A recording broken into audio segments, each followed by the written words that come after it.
नमस्कार। आज हम बिग डेटा पर बात कर रहे हैं और खास तौर पर उसे मैनेज करने में जो दिक्कतें आती हैं उन पर। हमारे पास जो जानकारी है वो बताती है कि ये सब इतना मुश्किल क्यों है। देखिए, बिग डेटा मैनेजमेंट का सीधा मतलब है डेटा जमा करना, उसे स्टोर करना, प्रोसेस, एनालाइज करना और हाँ, सिक्योर रखना और ठीक से इस्तेमाल करना।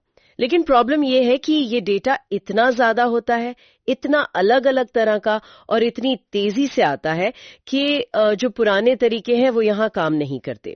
चलिए इसे थोड़ा खोलकर समझते हैं, जो हमारे सोर्सेस कह रहे हैं उसके आधार पर। हाँ, बिल्कुल। और देखिए, दिलचस्प बात यह है, और ये बात सोर्सेज में बार बार आती है, कि डेटा का साइज मतलब वॉल्यूम, उसकी वैरायटी मतलब कितनी तरह का है, और वेलोसिटी यानी कितनी तेजी से आ रहा है, ये तीनों चीजें मिलकर ही पुराने सिस्टम्स की कह सकते हैं कमर तोड़ देती हैं। हाँ, तो पहली चुनौती जैसा आपने कहा वॉल्यूम मतलब डेटा का साइज। एक सोर्स बताता है, सोचिए फेसबुक रोज 500 टेराबाइट से ज्यादा डेटा बना रहा है रोज।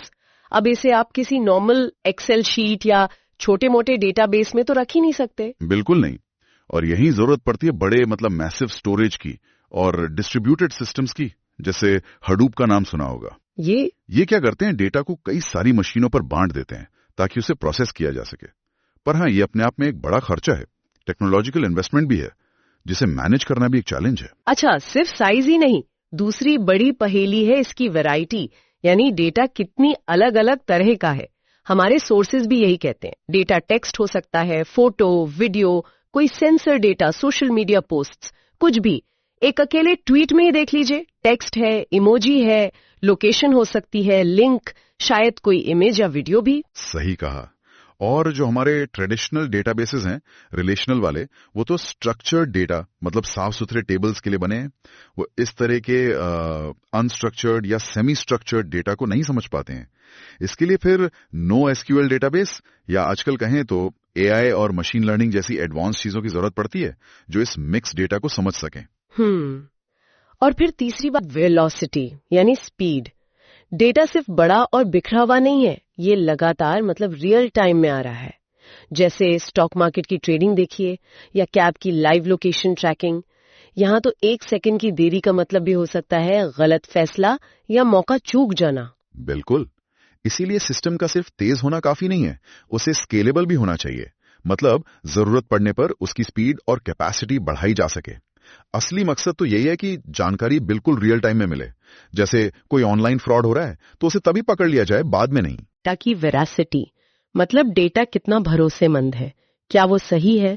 सोशल मीडिया पर झूठी खबरें कितनी चलती हैं, या लोग ऑनलाइन फॉर्म में कई बार जानबूझकर गलत जानकारी भर देते हैं, ये आम बात है। हाँ, और ये बहुत सीरियस मसला है, क्योंकि अगर आपका इनपुट डेटा ही गलत है तो उस पर आप जो भी एनालिसिस करेंगे, जो भी फैसले लेंगे, वो गलत ही होंगे। इसीलिए डेटा क्लीनिंग यानी उसमें से गलतियां हटाना और वैलिडेशन यानी उसकी पुष्टि करना, ये बहुत जरूरी स्टेप्स है। हालांकि इनमें भी काफी टाइम और मेहनत लगती है। और हाँ, सिक्योरिटी और प्राइवेसी, इसे कैसे भूल सकते हैं। खासकर जब हेल्थ केयर रिकॉर्ड्स या बैंक डिटेल्स जैसा सेंसिटिव डेटा हो, उसे हैकर से बचाना, गलत इस्तेमाल से बचाना, ये तो सबसे पहली प्राथमिकता है। बिल्कुल। एक तो साइबर अटैक का खतरा हमेशा बना रहता है, और दूसरी तरफ जीडीपीआर जैसे कड़े कानून भी हैं जिनका पालन करना जरूरी है। ये कानून लोगों के पर्सनल डेटा की सुरक्षा को लेकर बहुत सख्त हैं। एक भी डेटा ब्रीच हुआ तो भारी फाइन तो लगता ही है, कंपनी की इज्जत, ग्राहकों का भरोसा सब चला जाता है। सही कहा। और सिक्योरिटी के अलावा भी कुछ और प्रैक्टिकल मुश्किलें हैं जिनका जिक्र सोर्सेज में मिलता है। जैसे स्किल्ड लोगों की कमी, ऐसे लोग मिलना मुश्किल है जो इन कॉम्प्लेक्स सिस्टम्स को डिजाइन कर सकें, चला सकें और डेटा को सही से एनालाइज कर सकें। फिर अलग अलग जगह से जो डेटा आ रहा है उसे एक साथ लाना मतलब इंटीग्रेट करना, वो भी काफी पेचीदा काम है। बिल्कुल। और इन सब के ऊपर जो एडवांस टेक्नोलॉजी और इंफ्रास्ट्रक्चर चाहिए, उसकी कॉस्ट भी काफी ज्यादा होती है। और फिर आता है डेटा गवर्नेंस, मतलब डेटा को इस्तेमाल करने के नियम कायदे बनाना, उसकी क्वालिटी मेंटेन करना, सिक्योरिटी पक्की करना, और इन सब का पालन हो रहा है या नहीं, ये देखना। तो ये सब मिलकर इसे सिर्फ एक टेक प्रॉब्लम नहीं रहने देते, ये एक मल्टी डायमेंशनल चैलेंज बन जाता है। तो कुल मिलाकर जैसा कि सोर्सेज इशारा कर रहे हैं, बिग डेटा मैनेजमेंट सिर्फ टेक्नोलॉजी का खेल नहीं है, ये quality, speed, security, cost, skill और नियमों के पालन से जुड़ा एक स्ट्रेटेजिक मुद्दा है, एक रणनीतिक चुनौती है। और जो कंपनियां इन चुनौतियों से ठीक से निपट पाती हैं, वही अपने डेटा को असल वैल्यू में, मतलब फायदेमंद इनसाइट्स और कॉम्पिटिटिव एज में बदल सकती हैं। हाँ, और यहाँ एक सवाल सोचने के लिए छोड़ा जा सकता है जो इन सोर्सेस से उभरता है। देखिए, डेटा जिस रफ्तार से बढ़ रहा है और जितना कॉम्प्लेक्स होता जा रहा है, क्या भविष्य में इसे संभालने के लिए हमें बिल्कुल नई तरह की टेक्नोलॉजी या अप्रोच की जरूरत पड़ेगी? क्या एआई जैसी मौजूदा चीजें काफी होंगी या हमें कुछ और फंडामेंटल, कुछ बुनियादी बदलाव लाने होंगे? ये वाकई सोचने वाली बात है। इसी सवाल के साथ आज की ये बातचीत यहीं खत्म करते हैं।